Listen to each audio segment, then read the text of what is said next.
Le réseau de la RATP compte aujourd'hui 14 lignes de métro et 2 lignes de RER, en majorité souterraines. Creusés à plus ou moins grande profondeur, ces tunnels, ces stations et gares sont confrontés au quotidien à des infiltrations d'eau aux origines multiples. On distingue ainsi les infiltrations dites récurrentes, causées par de fortes chutes de pluie ou l'élévation du niveau de la nappe phréatique, et les infiltrations conjoncturelles, qui ont pour origine la réalisation de travaux en voirie ou de fuites sur les réseaux d'eau ou d'assainissement. Les infiltrations récurrentes sont dues à deux principaux phénomènes qui peuvent se cumuler: l'abondance des eaux de pluie et les montées des nappes phréatiques. En surface, les fortes précipitations s'infiltrent dans les couches inférieures du sous-sol avant de rejoindre la nappe phréatique. Lors de leur diffusion, elles profitent de fissures, infiltrent les parties hautes des structures et ruissellent depuis les voûtes. En sous-sol, au niveau de la nappe phréatique, c'est la montée des eaux qui provoque ces écoulements. En effet, la nappe phréatique est une couche du sous-sol saturée en eau, soumise à des variations selon la saison et la pluviométrie. Les infiltrations conjoncturelles proviennent de modifications réalisées sur les infrastructures en surface, des travaux de voirie par exemple, ou sur la station. Elles peuvent aussi provenir de fuites sur les réseaux d'eau, d'assainissement ou de chauffage urbain.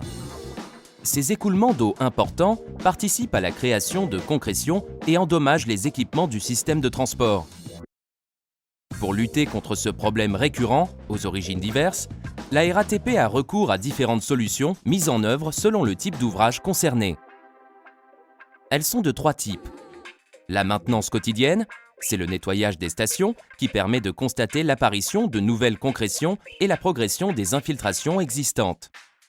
La maintenance courante, c'est un ensemble de mesures réparatrices destinées à freiner la progression des infiltrations. Il s'agit notamment d'injections de résine directement dans les zones d'infiltration. Et enfin, la maintenance patrimoniale. Ce sont les travaux de grande ampleur, d'une nature lourde et contraignante. Il s'agit notamment de pose de bandes drainantes et de plaques étanches le long des tunnels, de drainage, avec si nécessaire la pose d'un bac de rétention d'eau en hauteur destiné à recueillir l'eau résiduelle. Il est parfois nécessaire de recourir à des traitements de fond dont l'efficacité est prouvée et pérenne, où on intervient directement sur la structure des stations depuis des tranchées en voirie. Ces opérations consistent à mettre à nu la structure directement depuis la chaussée, puis à refaire l'étanchéité par la mise en place d'une membrane parfaitement étanche et continue le long de l'ouvrage. Ce traitement est pérenne pour une durée de 50 ans. Il est toutefois difficile d'y recourir du fait de son coût et des difficultés de mise en œuvre. La station Opéra est la dernière à avoir bénéficié d'un tel traitement.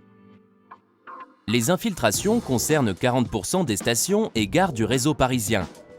20% d'entre elles sont jugées très importantes. De plus, c'est souvent à l'occasion de lourds travaux réalisés en surface que les infiltrations se développent dans nos ouvrages. Pour les années 2014-2015, la RATP engage un programme de réfection des étanchéités en voirie de près de 20 000 m².